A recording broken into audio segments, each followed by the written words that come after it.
Let's start with a small prayer. Keep your head, neck back, right? Gently close your eyes. Collapse your shoulders. Be aware of your complete body. Observe the body surface, the bodily awareness for a while.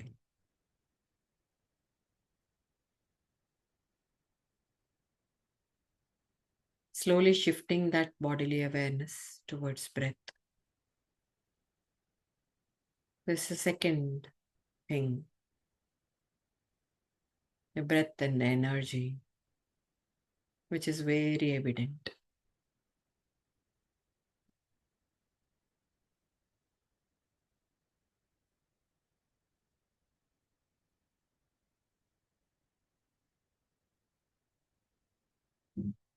Now slowly shift your focus from the breath to the mind.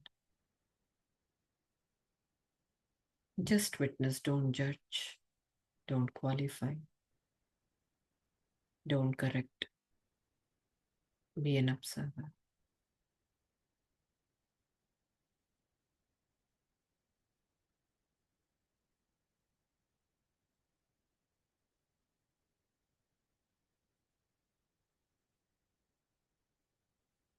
Holding on to that witness attitude, we chant 3 times Omkara. Inhale. Om.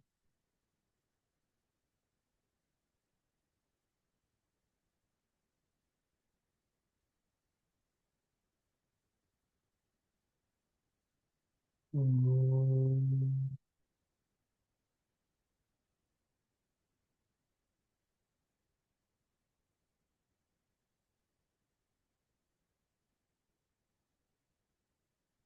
Om.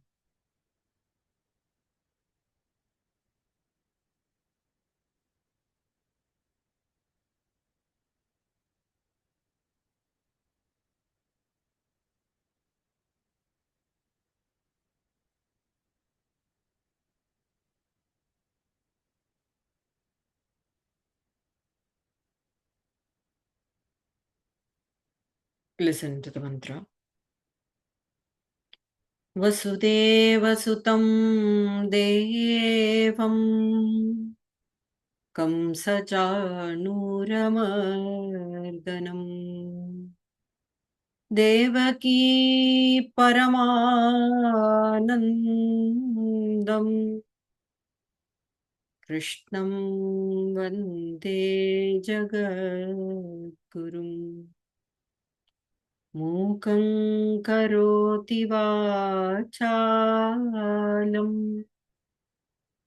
Pangum langhayate girim Yat kripatamaham vante Paramanandama.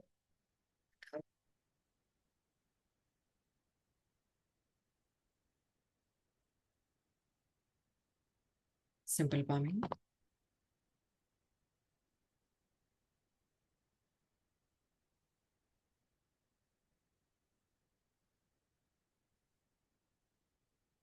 Krishna is being asked about the characteristics of Sthita Prajna. What is a Sthita Prajna? A person who has stable awareness. What awareness is it? Is it external awareness? Is it internal environmental awareness? No. It is the awareness of the truth. It is the awareness of the Brahman. It is the awareness of the self. So he is astonished. Like such saints still are there. He was very inquisitive and he wanted to know how they walk, how they talk, how they sit, how they behave. How do they do? How do they do their normal worldly stuff by being in that awareness of truth? Or are they lazy people sitting at one place? Or are they people who are actively engaged in work and then sometimes forget the awareness of the truth? sometimes go beyond on working, and then in that event of working, forget the awareness. How is it? How are they doing it? So Krishna gives a long list of characteristics which you have been seeing at the end of the second chapter, and we are coming close to the end of the second chapter. 2.71, 2.72 are the two verses that we are going to deal today and end the second chapter, thereby concluding how Astita Prajna will be. A quick recap of how Astita Prajna will be, how a person who has stable awareness is Prajahati yada kaman sarvan parthamanogata atmani eva atmana tushtaha Astita Prajnaha tadauchyate.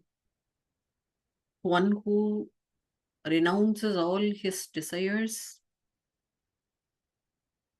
all the desires that are born out of mind, and seeks pleasure, seeks ecstasy, seeks bliss, independent happiness, all by himself, just by pivoting in his self, just by reveling in his divine self, without any dependence of circumstances, people, things to be accomplished, doings, without any dependence on that, just by being himself in that be attitude. All we try to do is become, becoming this, becoming that, becoming good one. All the rush. The mind is also always in the rush because of this becoming business. But Sthita Prajnas are the saints or the yogis who is always in the be attitude, always in the self, all happy by being self. He is called the Sthita Prajna. He is a person of stable wisdom. On that line, we are going to finish 71 and 72, second chapter. Vihaya kaman yas sarvan. Vihaya kaman yas sarvan. Pumanscharati nisprihaha. Pumanscharati nisprihaha. Nirmamo nirahankaraha. Nirmamo nirahankaraha. Sashantimadhigacchati. Sashantimadhigacchati.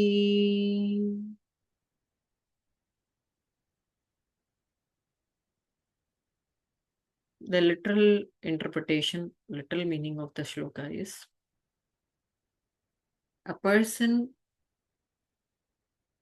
who renounces and reduces all his desires and wanders without any longing, without any desire. Even the desire for necessity, basic necessities, are done and dusted, are removed. Such saints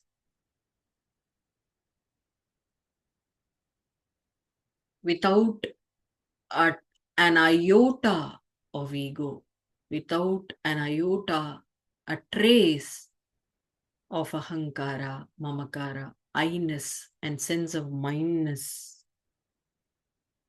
Sa shanti madhigacchati. He himself becomes the abode of peace. He acquires the peace ultimate. This is the literal meaning of the shloka. As I say, you have to get immersed with every word, every phrase Krishna speaks.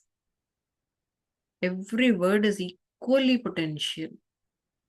It is not thoughtfully presented. It happens as a flow. because it is coming from divine self. So every word is equally potent. Vihaya kaman yas sarvan. Kaman. All the desires. Vihaya. Renouncing all the desires. Sarvan kaman vihaya. All desires have been renounced, reduced to ashes. Why is Krishna talking about? He started with Prajahati Yada Kaman, renouncing desires, and he is ending with the same statement, Vihaya Kaman, renouncing desires. Why is he emphasizing about reducing, renouncing desires? What does the desire do? The desire, you may call it to be good, pleasant, righteous, but it is not so. Buddha took 12 days to understand in deepest layers of meditation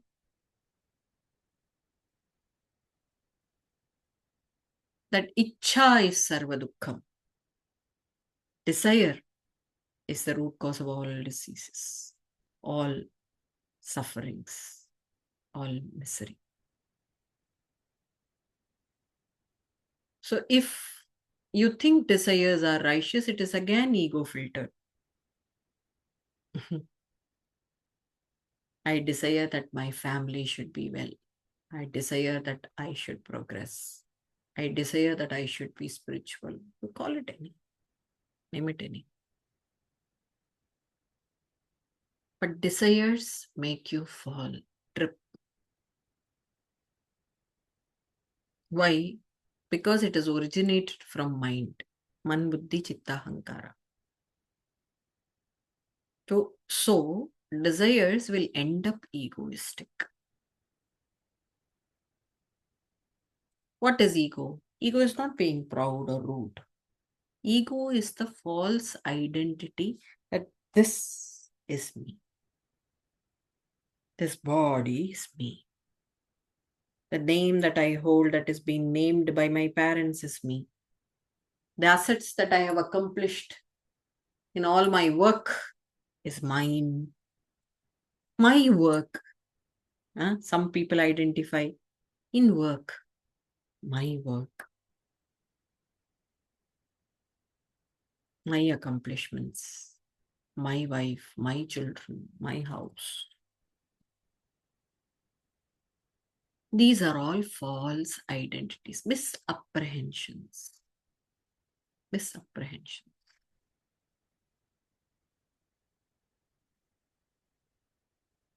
Then who are you? Who are you is found by self-inquiry. You can't answer to that question. Don't answer that question. If you're going to answer the question again, it is being answered from the mental level. Introspect and find out who you are. Keep questioning, keep questioning, keep questioning, and don't get tired to question yourself. Krishna says, Pariprashna. Question, re-question. Don't stop. Question yourself, question the teacher. Re-question yourself, re-question the teacher.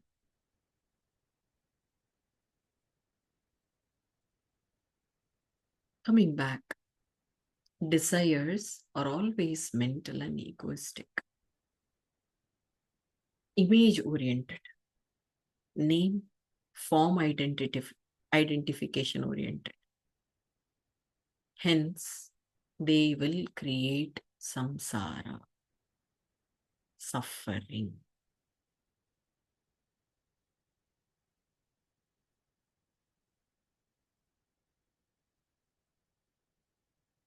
They will more create ignorance, avidya. What is ignorance? Forgetting who we are. Thinking about something else and interpolating that something else over your real self. The famous example by Adi Shankaracharya, the greatest guru, the Jagat Guru, the universal guru, is you see a snake in the rope. The reality is the rope. But you see snake there and you get fearful, you get panicked, you get all the trouble, misery. Why? Because I think I am the mother. I am the snake, not the rope. Okay, let's put something else. I am royal, I am rich, I am great. You see the rope to be a gold chain. You're happy, you're feeling lucky, you feel rich. Again, a misapprehension. A rope is a rope, neither a snake nor a golden chain. But all the reactions towards samsara, getting scared, getting troubled, getting hyper excited, overjoyed, feeling high, too high about ourselves, everything is all misapprehension, is all ignorance. This ignorance, this misapprehension, and the side effects of ignorance is suffering. And this is called samsara, this is called universe. A universe full of suffering created by our own ignorance. And what does the desire do? Desire adds more fuel to the fire of samsara, of suffering, of ignorance. Is it not? It will make you think more. You are a mother, you have to take care of the child, you're a wife, you have to take care of the family, you're a teacher, you have to take care of your teaching profession. More fuel to the ignorance. Hence, Krishna says, Vihaya Kam.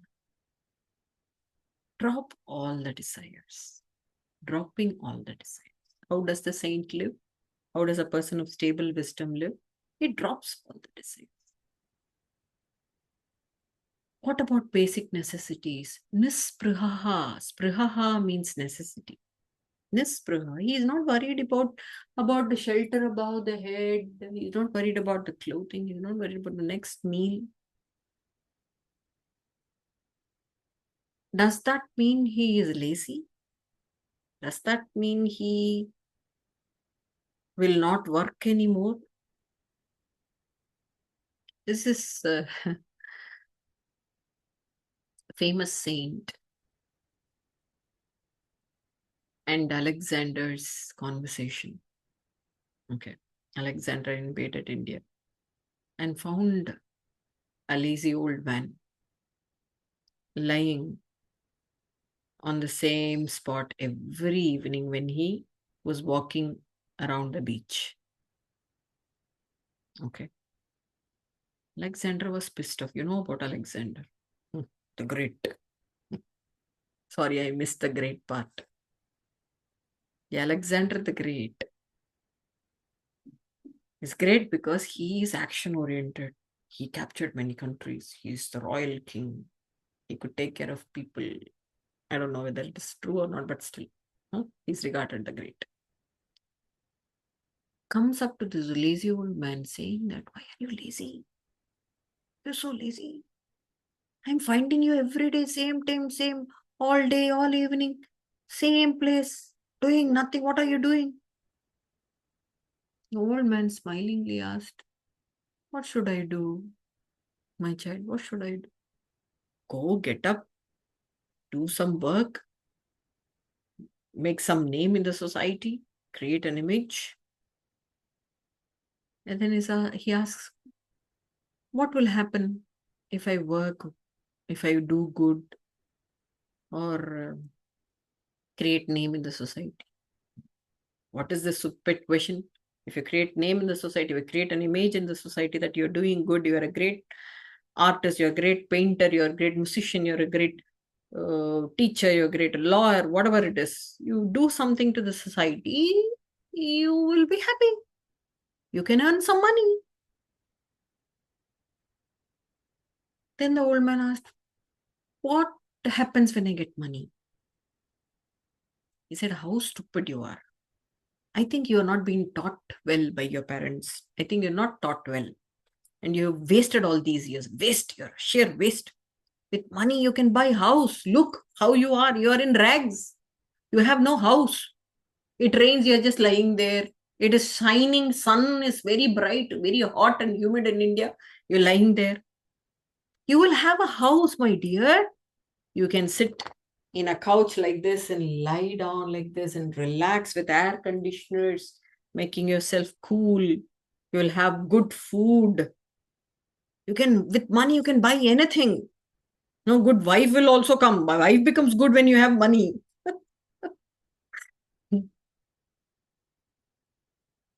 You will have obedient kids because you have money.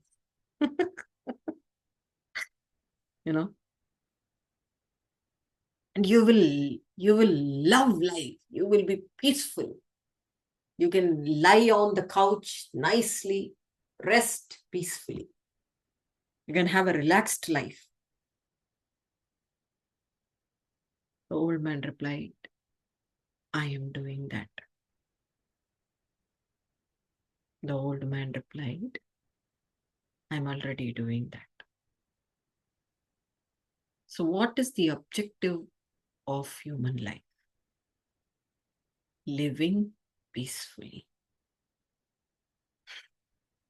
Isn't that it? For living peacefully, Krishna gives you a formula: be with no desires.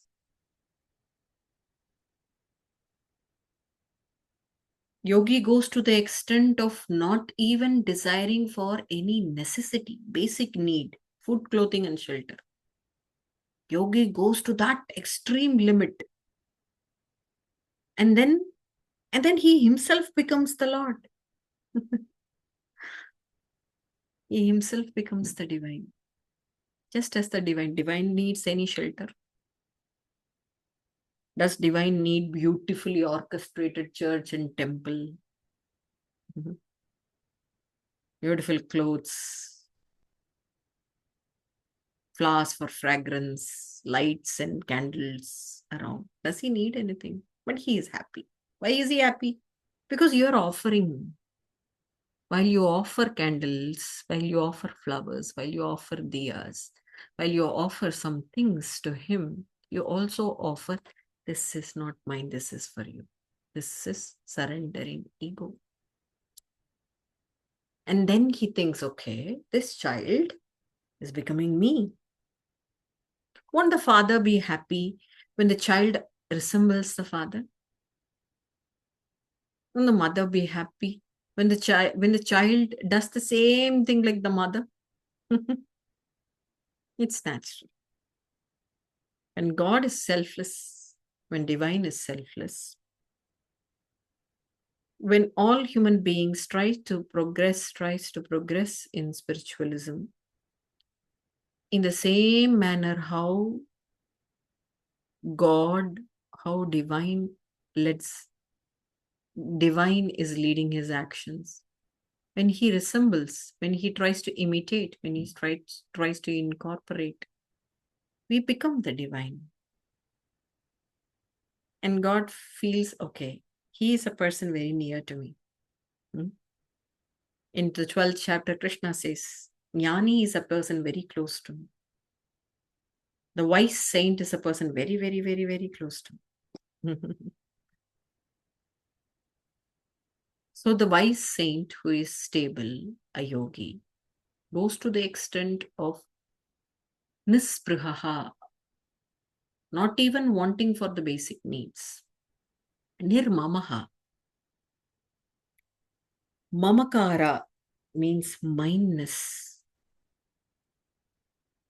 Nirahankaraha. Ahankar means I-ness. This is I, this is me. So me and mineness is also done and dusted in him. Is he vanquished completely. Nirmamaha, nirahankara. There is no mamakara, there is no ahankara, there is no mindness, there is no meanness, there is no I-ness there. There is no trace of ignorance.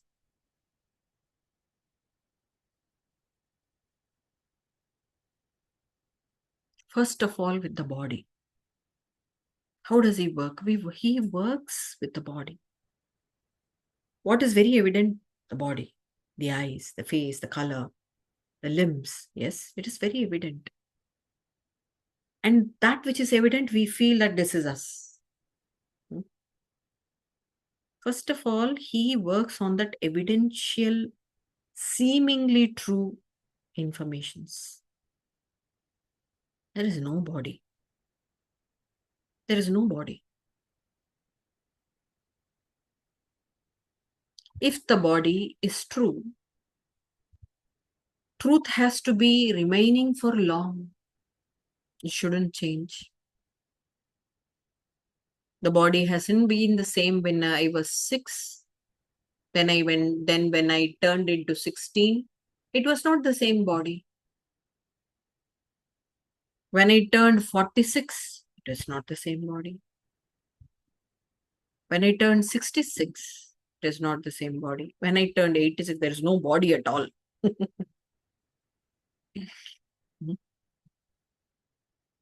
That which changes its form, how can that be true?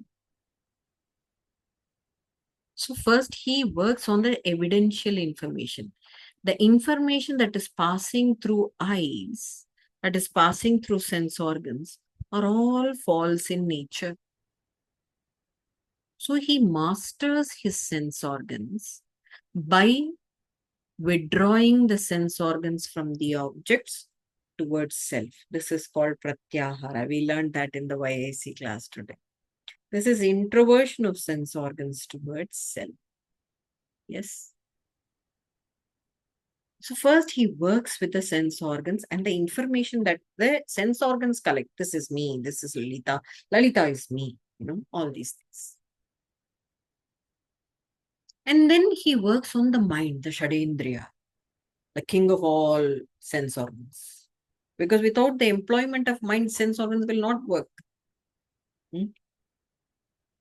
Mind has to be with the sense organ. Otherwise, it will not give information. Then he works on the mind, masters the mind by vyavasayatmika buddhihi, by a stable intellect, saying that this is true, this is untrue. Whatever misery, times of misery that is coming to me is untrue. Why? For the first fact that it will not remain the same. 3 days later, you will be happily going for a lunch. The misery is not the same. The intensity is not the same. The second fact being, the misery is not affecting you. It is affecting what you consider you to be you. I consider me to be Lalitha. I consider me to be my body. There is a scratchy allergy on my body, and then I'm worried. I'm at fix. I am feeling miserable. Once when you know that the body is not me, and then there is an disengagement of what is happening to the body, slowly you set yourself in that stage of wisdom that comes from within.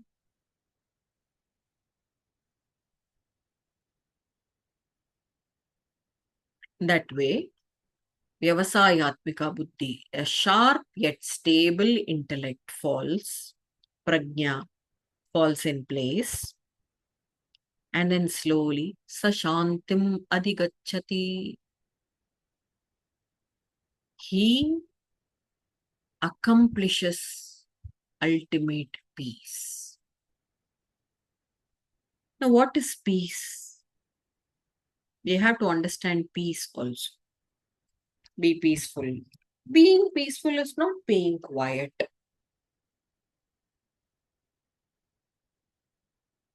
We can be quiet outside, but so much of inner turmoil inside. How can this be peace? Peace is complete peace, extensive happiness. The happiness will not stagger. The happiness will not come and go. What do we gain in this world's happiness? The happiness comes and goes. You hang out with friends, you're happy. The friends leave, you're unhappy after 2 days, remembering about the party, the picnic that we had together. The happiness comes and goes. If the happiness comes and goes, how can that be ultimate and extensive? How can that be true? So peace is that happiness which is extensive, that does not come and go. That is stable. Which happiness comes and goes? That happiness which is dependent upon people. That happiness which is dependent upon accomplishing something, an object. If I do this, then I'll be happy. If I accomplish this degree, I'll be happy. It is also dependent upon sometimes at certain circumstances. If this person leaves my life, I'll be happy. So we have happiness. We live a life for a short-lived happiness, which is dependent upon outside things, people, situations, objects.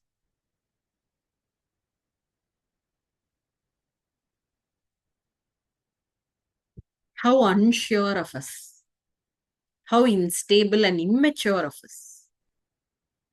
Is this happiness? Peace is that extensive happiness which is independent.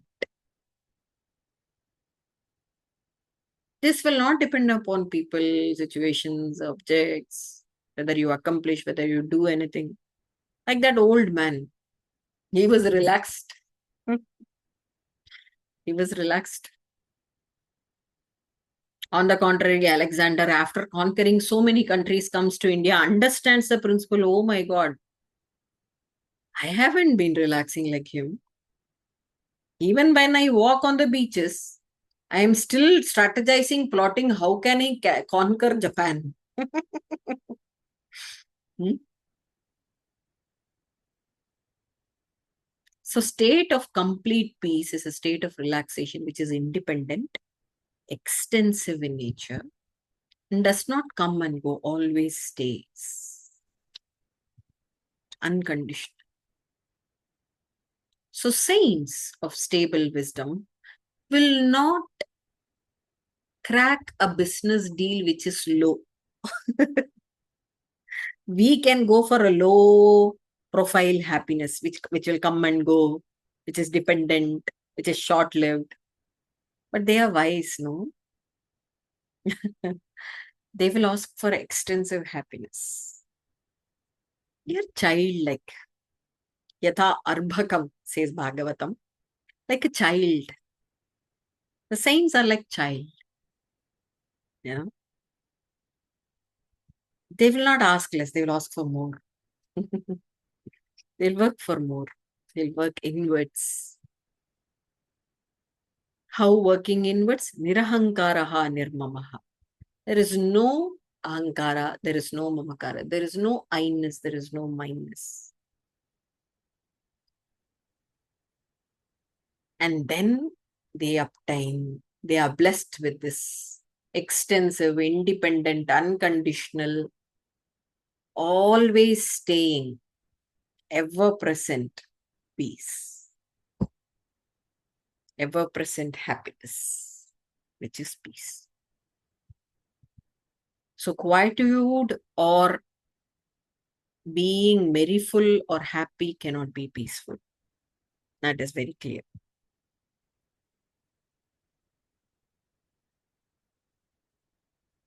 Bhagavan Ramana was just 17 years old then. He was staying in Madurai in his uncle's house. He's a healthy boy. He's a healthy boy. One fine evening, when there was no one at house, something struck his heart, the fear of death. This old boy could not understand, what is this? I'm all okay.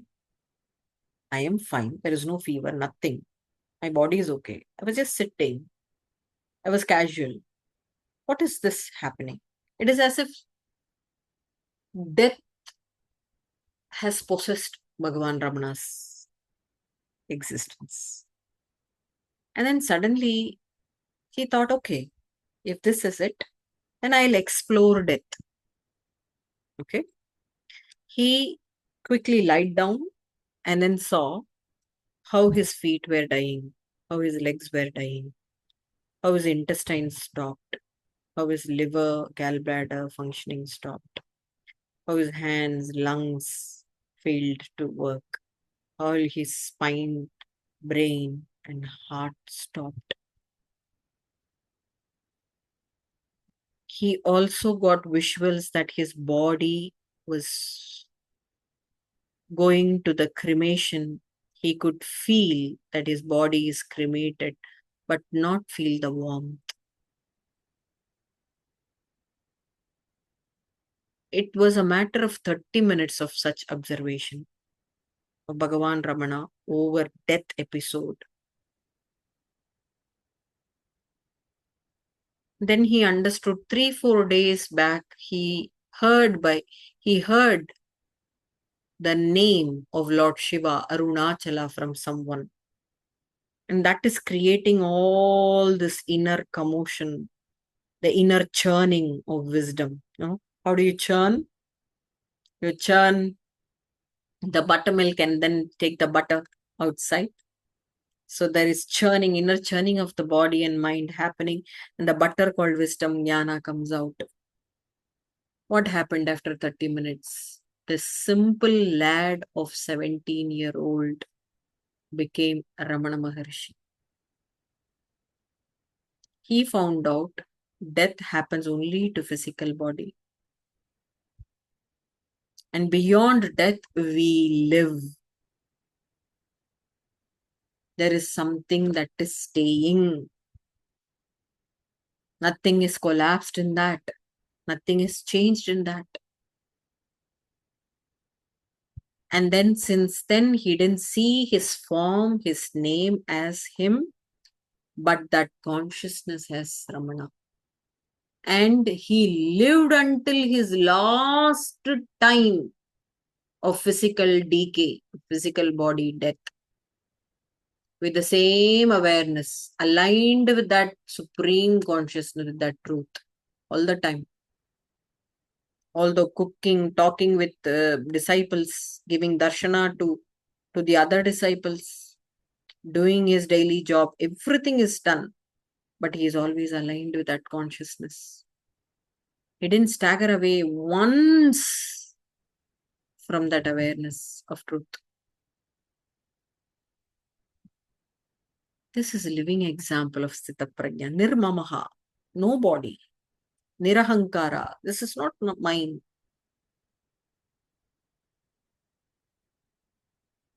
He had ashramas, he had followers.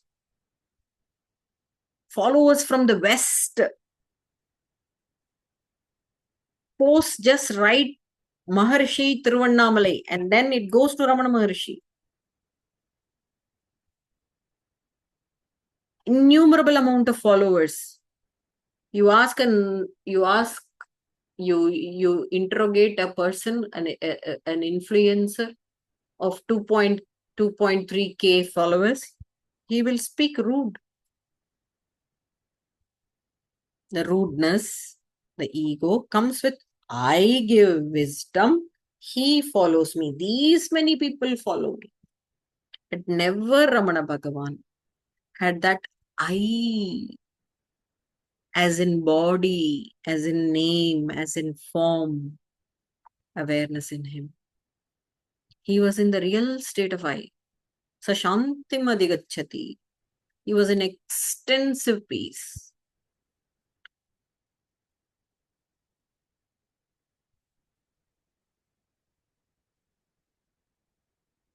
So 2.71 says, renouncing all egos, renouncing all desires, renouncing all the desires for basic necessities, basic needs to a person of stable wisdom, a sthita prajna, a jnani, a yogi, a saint, lives without the sense of I-ness and mindness, relinquishing all the ego. He accomplishes peace. He accomplishes peace. Or he becomes the peace. He becomes the embodiment of peace. So that's about 2.71. I'm also quickly finishing 2.72 so that we can finish the entire second chapter. Otherwise, I do only one shloka, but we're going to finish the chapter, hence I'm going to finish this. Esha Brahmi Stitif Partha Nainam Prapya Vimuhyati Sthitva Syamantakaalepi Brahma Nirvana Mrichati. Esha Brahmi Stitif Partha. Parth is the name of Arjuna, Pritha's son. Pritha is Krishna's aunt, Kunti. She is also called as Kunti. So Arjuna, the son of Kunti, the son of Pritha, is also called as Partha. So he calls Arjuna as Partha. And he always does this calling of Arjuna as Partha when he is with immense love. Immense love towards Arjuna. Immense love towards us also. We are all Arjunas, not? Is that not? We are also hearing, like Arjuna, the words of Krishna. So we are all Arjuna. So immense love is shared by Krishna to all of us here. Esha Brahmi Sthiti. This is the Brahmic state. Which is the Brahmic state? When even the desire for basic necessity and the ego is vanquished. There is self-emancipation. This is Samadhi. This is complete absorption. This is called self-emancipation. This is called self-realization. And for that, he uses the word Brahmi Sthiti. Brahmi, Brahman means consciousness. Just now we learned that in our IAC material. And Sthiti is the state of consciousness, state of being the consciousness. Or I call it as beatitude. Being in the beatitude. Being in the raw original form of beatitude. Being with your real self is beatitude. Brahmi Sthiti. This is self-realization. Nainam prapya vimuhyati. Partha, after having attained this Brahmi Sthiti, if a person does not get deluded, what happens in the immature sadhakas is that they are blessed with the glimpse of self-realization. They do really get those magical, beautiful moments of self-realization, of complete absorption. But they fall back to their ego.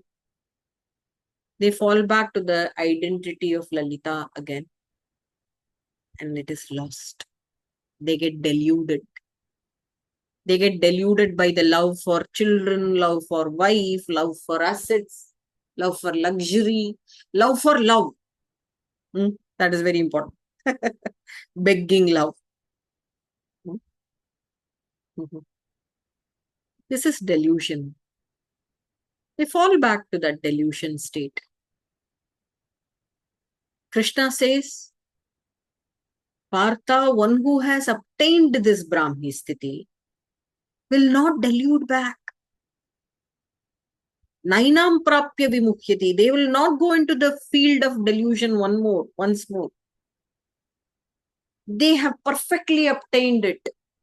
That's what I was saying. After that 17th year of death episode, it was just small lad Venkatramana who had changed into Ramana Bhagavan, Ramana Maharishi.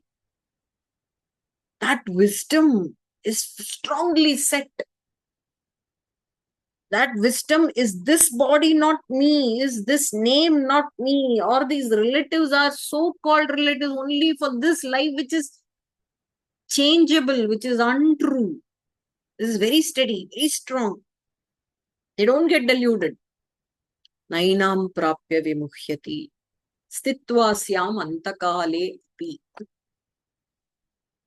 Stitva, being firmly established in the state.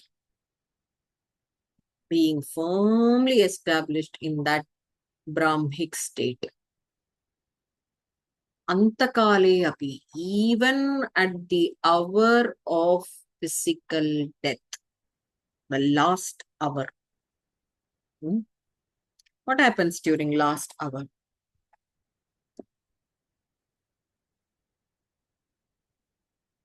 I've seen a few deaths closely. I've seen many stable persons dying. At some point or the other, all the stability that they had is lost. The fear, the weaknesses, all that they don't want in life will be wanted again. All that they don't like will be done, will be liked. Some weird changes happen. Is it because of death? It can't be. Because just as birth is real, death is also real. Is it that not? You hear some person, some pregnant mother delivered a child. No? You're happy. But the child is born. If there is birth, and there is also death. So death and birth is not creating any change in you. But the non-acceptance of the fact of birth and death will create changes in you. Will you not accept, oh, how can this be done? No? Children does that. How can she give the baby out from her stomach? And then the mother say there are two geese who take the baby and put in the hospital bed. And then they understand, okay, this is very fanciful. This is like cartoon. They like cartoon and they believe in cartoon. So we are like those children who is not accepting the fact of life, which is death. Somebody has to fancy cartoon also in our head. Some principle of geese to accept death. Anyways. So, death can be accepted with strong remembrance of God, strong faith, respect, devotion, what we call as Shraddha in Sanskrit. It's not just faith, respect, devotion, surrender. When that is very strong, you accept death. Hence, every person who is into spiritualism prays, I know I am okay now. I know I am well now. I know I am being protected by you. I know I am being guarded from other things which is not necessary in my life. But my only prayer is that at the time of death, let my mind, let my intelligence not stagger away from your remembrance. Let my mind engage in Shraddha unto your feet. Today in the YIC talk, we understood the importance of Saguna Brahma worship. Only when you understand God with attributes and forms, it is easy for you to delve your heart within. It is more effective also. Okay. At the time of death, you cannot, with all that pinch and pain, you cannot, it is very difficult. I'm not saying cannot, but it is very difficult to differentiate your body and your swarupa and your real nature. You understand the fact, you understand the gravity. During time of death, it is very difficult because the body is undergoing so much of pain. It will be difficult for any strong man, any strong woman to differentiate, this is not me. This body is not me. But it becomes very easy with Shraddha, with surrender unto Lord. Hence, every prayer is to work on that last hour memory. I can forget anybody in this world, any damn person, even my husband, even my wife, even my residence address, even my kids. I can forget anyone's face, but not you.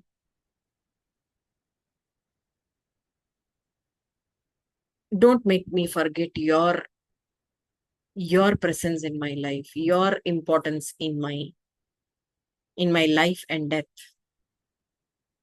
So Krishna says, Stitvasyam antakalepi, at the last hour also, he remains the same stable. How is he remaining the same?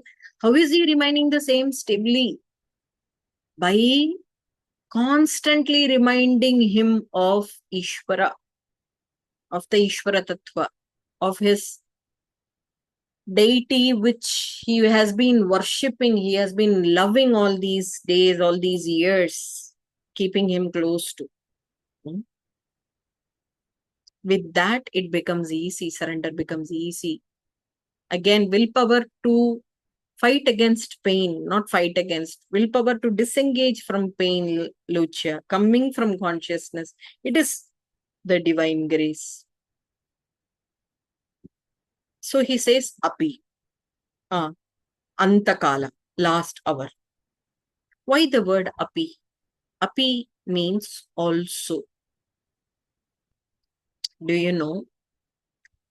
Do we all really know which is the last hour?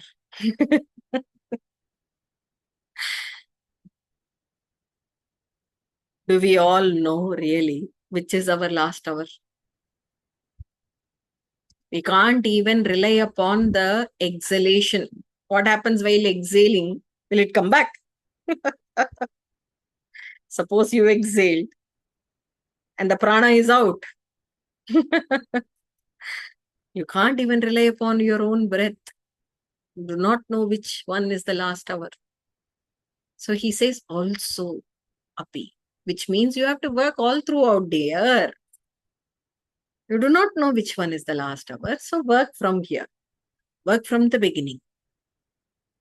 Work on stably setting your consciousness, setting your mind, intellect surrendered unto that consciousness with all Shraddha, with all devotion unto his feet. From this moment till the last moment, or the last moment can come anytime. You don't have to wait for that last moment. Start practicing from now. Api also.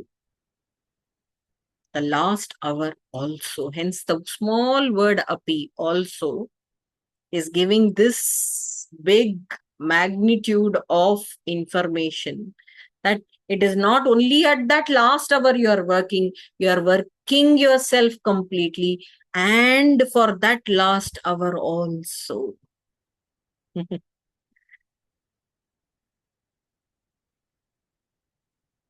Stitvasyam antakale api brahma nirvanam richati.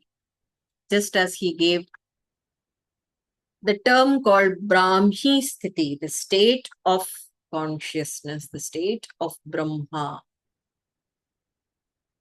Brahman. He also gives another term, Brahma Nirvana. Nirvana is a term used by Buddha also later on, where he talks about nothingness, nothing remains, he says. Hence, Nirvana means blowing out. What is Nirvana? The word Nirvana means blowing out. Just like the camphor, have you ever seen the camphor burning? The camphor is white solid thing which put into ignition, start burning, and you can see only fire there. In that fire, the camphor, the solid thing, dissipates slowly into gas. It loses its swarupa, its rupa, its form, its matter of existence. Where is that white color? Where is that solid? Everything is into gas, everything is into fire. So nirvana is blowing out like that camphor, blowing out your ego completely.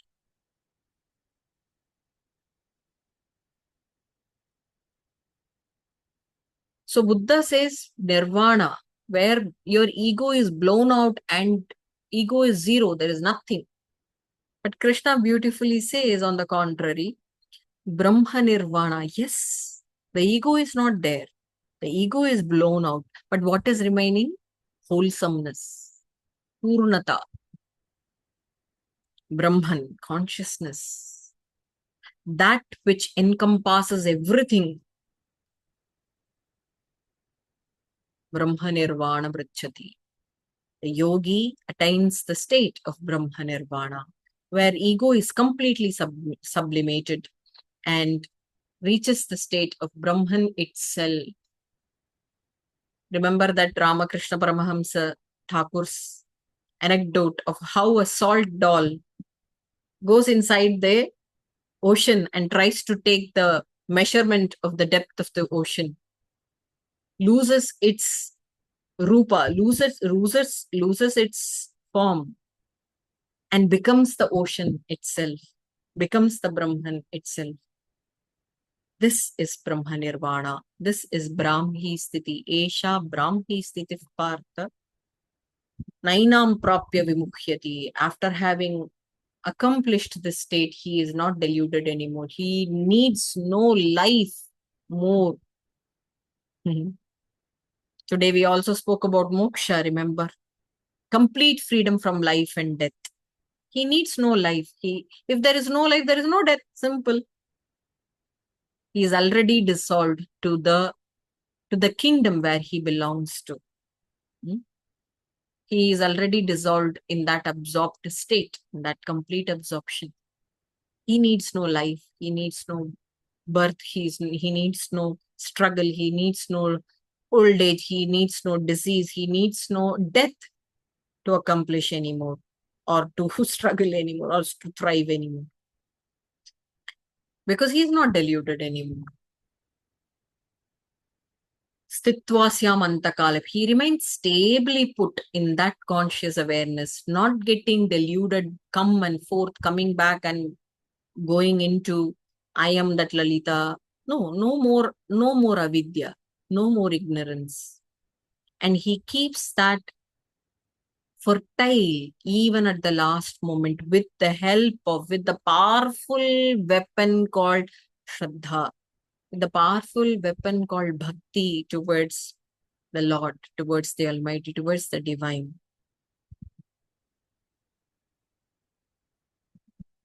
Brahma Nirvanam Richyate. He accomplishes the Brahmic state. He accomplishes the self-emancipation. He accomplishes self-realization, which is called Brahma Nirvana. So this is about 2.72. And we thereby finish the second chapter here. Whenever there is a chapter that is finished, we close with a small statement. Om Tat Saditi. Om Tat Saditi. Shrimad Bhagawad Gita Su. Shrimad Bhagawad Gita Su. Upanishatsu. Upanishatsu. Brahma Vidyayam. Brahma Vidyayam. Yoga Shastre. Yoga Shastre. Shri Krishna Arjuna Samvade. Shri Krishna Arjuna Samvade. Jnana Yogo Nama. Jnana Yogo Nama. Dvitiyoऽध्यायः. Dvitiyoऽध्यायः. Hariः Om Tatsat. Hariः Om Tatsat. Shri Krishnarpanamastu. Shri Krishnarpanamastu.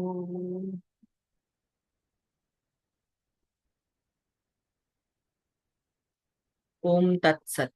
Om, that is true, which is effectively deliberated in Shrimad Bhagavad Gita.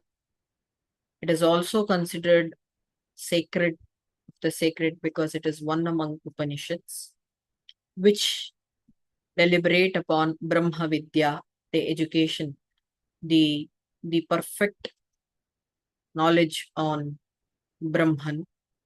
It is also a Yoga Shastra, a scripture on yoga, which is found in as conversation between Krishna and Arjuna. Sankhya Yoga. Sankhya Yoga is also Jnana Yoga. Nama, named Sankhya Yoga. This second chapter is also called as Sankhya Yoga or Jnana Yoga. Dvitiyodhyayaha, the second chapter ends here. Harihi Om Tatsat. Shri Krishnarpanamastu. All that we have learned, deliberated, is surrendered unto Lord Krishna. Let all the actions and the outcomes go unto him, not to us. Thank you. Questions?